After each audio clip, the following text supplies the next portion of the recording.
Client payment না দিলে কি করবে? ধরুন ক্লায়েন্ট আপনাকে কাজ দিল, আপনার কাছ থেকে কাজও জমা নিল, কিন্তু কাজটা সাবমিট করার পরে হঠাৎ করেই রিপ্লাই দেওয়া বন্ধ করে দিল কিংবা অফলাইনে চলে গেল। তখন আপনি কি করবেন? অনেক ফ্রিল্যান্সাররাই প্রথম দিকে ক্লায়েন্টের কাছ থেকে কোনো ধরনের কনফার্মেশন ছাড়াই কাজ শুরু করে দেয়।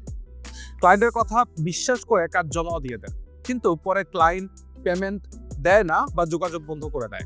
অনেক সময় ক্লায়েন্ট রিভিশন দিতে দিতে কাজটা করিয়েও নেয়, কিন্তু শেষে পেমেন্ট দেয় না।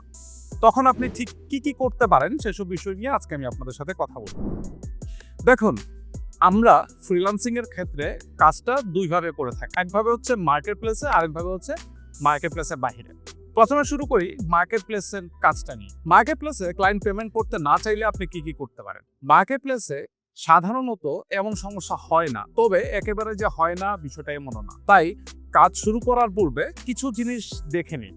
ক্লায়েন্টের প্রোফাইল বা প্রিভিয়াস হিস্ট্রি দেখে নিন, যেমন আগের রিভিউ, সে নিজের মার্কেট প্লেসে কাজ করে কিনা, সে নিজে কাজ করে থাকলে তাকে তার ক্লায়েন্ট কি ধরনের রিভিউ দিয়েছে সেসব দেখে নিন। এসব কিছু আপনাকে ক্লায়েন্ট সম্পর্কে কিছু ধারণা দিতে সহযোগিতা করবে। ক্লায়েন্ট অর্ডার না দেওয়া পর্যন্ত কাজ শুরু করবেন না।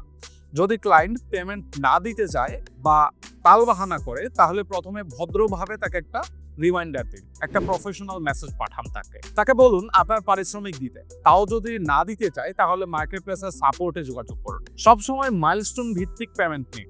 কোনো প্রজেক্টে ক্লায়েন্টকে সন্দেহজনক মনে হলে বিনিয়োগের সাথে কাজটা যে আপনি করতে পারবেন না সেটা বলে দিন। নিজের কাজের ভ্যালু বুঝুন।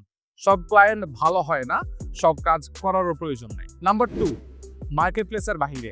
আমরা অনেক সময় মার্কেট প্লেসের বাহিরে, যেমন ফেসবুক, লিঙ্কডইন ইত্যাদি থেকে ক্লায়েন্ট খুঁজে বের করি এবং মার্কেট প্লেসের বাহিরেই কাজ করে থাকি, কারণ মার্কেট প্লেসের 20% ভ্যাট আমরা দিতে চাই না। মার্কেট প্লেসের বাহিরে হলে পেমেন্ট আদায় করাটা একটু কঠিন, তবে কিছু সতর্কতা অবলম্বন করলে সেসব ঝামেলা থেকেও বেঁচে থাকা যায়।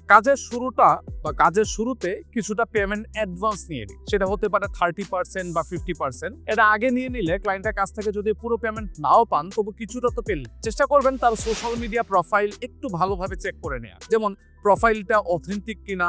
ফেক প্রোফাইল হলে তার কাজটা এড়িয়ে যাওয়ার চেষ্টা করবেন। যদি সম্ভব হয় তাহলে তার সাথে ছোটখাটো একটা কন্ট্রাক্ট বা চুক্তিনামা করে নেবেন লিখিত আকারে। পুরো প্রজেক্ট একসাথে করে না পাঠিয়ে ধাপে ধাপে সাবমিট করার চেষ্টা করুন। প্রতিটি কাজের আগে ক্লায়েন্টকে সেই কাজের শেষে ক্লায়েন্ট আপনার কাছে কি পাবে সেটা স্পষ্ট করে বলে দিন। এটা স্পষ্ট না করলে দেখা যাবে ক্লায়েন্ট যেটা চাইছিল সেটা আপনার কাজের মাধ্যমে সে পায়নি, ফলে ক্লায়েন্ট মনে করে আপনি কাজটা ঠিকভাবে করে দেননি, তাই পেমেন্ট নিয়ে টানাটানি শুরু করে। প্রজেক্ট চলাকালীন সময়ে নিয়মিত আপডেট দিন, যাতে ক্লায়েন্ট নিজেও বুঝতে পারে যে কাজটা সামনের দিকে আগাচ্ছে।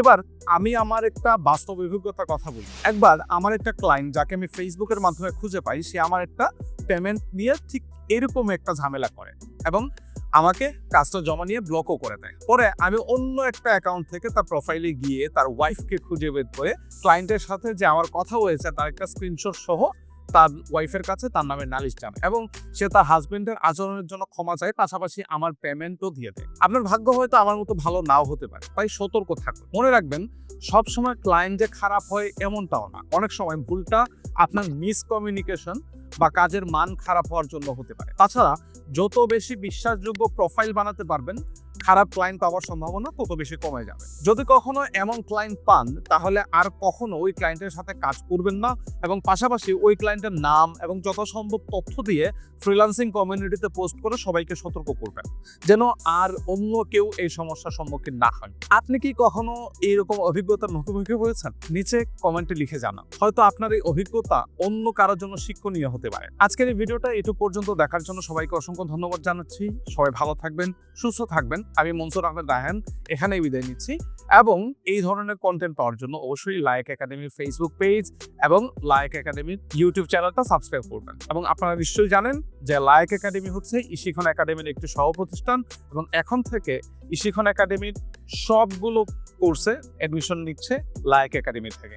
তাই এখন থেকে ইশিখন একাডেমির অন্য কোথাও ভিজিট না করে ভিজিট করুন layekeacademy.com। আল্লাহ হাফেজ।